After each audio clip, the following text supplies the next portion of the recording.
Hey everyone, Irit here with another video in my hopefully daily series for World Watercolor Month, where I'm attempting every day to paint a page in my sketchbook featuring a color in my palette. Before I get into today's video, I have a couple of requests for you. First one is, if you haven't already, please subscribe, ring the bell, like the video, leave a comment. It's all very much appreciated and totally free. The second one is, give me a good book recommendation, but I'm talking like the best you've read in your life. I read a few okay books recently. I think last year was a bit better, but I don't know, I started a few things and I read a few things and I'm kind of sick of books that are just okay. So to cheer myself up, I went back to one of my all-time favorites. I read this back in 2012 and the name is The Bronze Horseman by Paulina Simmons. I love it. It's a bit of a romantic romance, has some elements of it in it, but it's also, the backdrop is mostly the first book.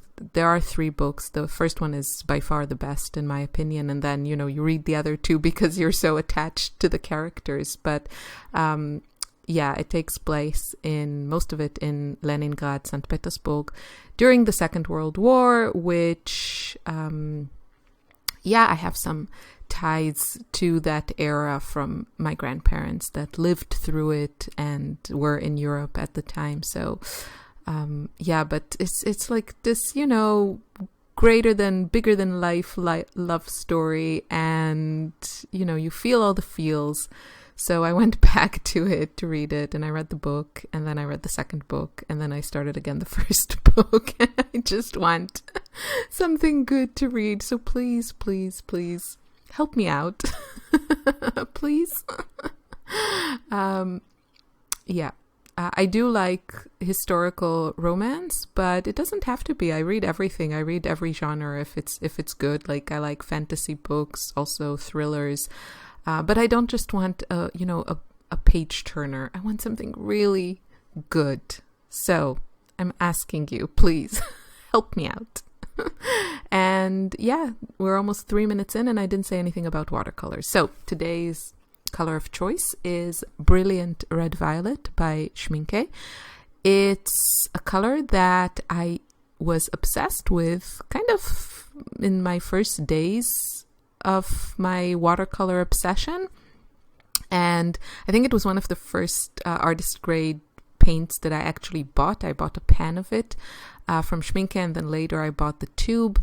It's kind of a rare color. You won't find it in many color ranges. It is like a fugitive color, super, super intense, but I think it really shines very similarly to opera pink in mixtures because it adds that glow, that pop. And personally, I thought about it, the whole light fast issue. At the end of the day, if the color fades over time, over years and years in direct sunlight or something, to a less vibrant color, I don't mind. I figure I might as well enjoy the vibrancy and that pop for a few years at least than to start already with the more kind of muted version. I mean, if you can find, something like, I don't know, quinacridone rose or something like that, if you can find a really vibrant color that is also light fast, of course, that's great, but you will never have this kind of pop that you get from fluorescent colors, at least not that I have found. So I'm all for it. I have no issue with it. And if people like Haines use it, then it's fine for me. Okay. I started with some mixtures. You saw that in the beginning of the video, and if you didn't, then go back. I gradually added more and more of this color to Naples Yellow, my favorite. Yellow and purple are complementary colors, and I mean, these don't these are not completely complementary, because you can see that I never really got a gray color, and I don't know what I was doing there. Maybe someone came into my room and was talking to me. I don't know. But you can see that the mixtures that I got are really warm, so more kind of on the peachy side. A bluer purple would neutralize Naples yellow or something like lavender, but this is still too pink. But the mixtures are still beautiful, and I think these two colors together really are a great contrast. That pastel-y, soft Naples yellow with that super intense, vibrant red violet. So, sorry if you're hearing screaming in the background. It's my kids and a friend. They're all healthy as far as I know, so don't worry about it. I think they're trying their hair and obviously screaming about it. So, yeah. So you can see I just gradually added more and more to that Naples yellow, and then I decided I wanted to add a green, and I wasn't sure which green I wanted to add, so I kind of tested them all, and then I still wasn't sure, so I just stamped them from my piece of scrap paper there onto my journal page in hopes that it will give me, help me decide. And eventually I decided to go with, I think I went with undersea green, so kind of more, and then I'm adding zoazite just because I love the granulation. I'll show you close-ups at the end. I know you are enjoying the close-ups, and I'm trying to remember to add those to every video, just so you can see how beautiful the colors are and how lovely the granulation is on this paper. So yeah, I decided a warmer green just looked a little bit better for me, and that's what I decided to add. And at some point I kind of wasn't sure what I wanted to add, so it was time for some pencil lines. Obviously, well, not obviously, but to me the blooms here with these floral shapes need some detail or some definition, otherwise it just looks a bit flat and kind of boring. So there are several ways to do that, and basically it boils down to detail and contrast, and you can pick and choose how to get there. I really enjoy adding pencil lines and these tinted charcoal pencils, which I've mentioned a gazillion times already, by Derwent.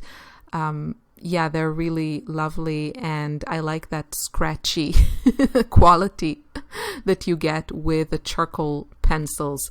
It's just a different effect from regular pencils, and then picking the dark color really adds that pop of contrast. And yeah, I always try to add something interesting. So I have all these like really, soft, vibrant colors till now, a little bit of that pop from the red violet, but then that dark, scratchy, sketchy lines from the charcoal pencil is really contrasting. And then I felt like I didn't know what to do. I didn't really want to go back into these floral shapes with more paint for now. So I decided to add a little bit of color. And in my book, you really can't go wrong with a dash of cobalt teal. So that's what I did. And whenever I add cobalt teal to anything, I always want to add some kind of a yellow, green, or green gold next to it. So that's what I did. And that is usually a transparent color. So when it goes over the, those peachy or red violet colors, you get interesting oranges. And here I decided, okay, I really need to add just a touch more contrast. That was a bit much, so I'm trying to backtracking here, troubleshooting mode. But yeah, this is kind of the right direction, just to add a bit more detail to these flowers. And yeah, this was really enjoyable, I have to say. There were kind of a few moments where I just wasn't sure. I don't know, I just didn't have an opinion on anything, and sometimes that's really annoying because you feel like you can't move forward. And Usually in these cases, I just, either I just go with something, or I usually just pick a color that I'm really enjoying at the moment. So if I'm not sure which green, I'll just pick a green that I'm really loving right now. In this case, I'm pretty sure it was Undersea Green. That's one of that and the Serpentine that I have in my palette are my kind of current go-to greens. And then, I really didn't want to add a lot of paint. So I added just some dots to the center of these florals, and that gives it a little bit of, detail. And then you can see also some pencil lines. So here's the close-up. I really enjoyed it. It was fast, easy, fun. Thank you so much for watching. I hope you're enjoying the series, and I'll see you in the comments. Have a great day. Bye.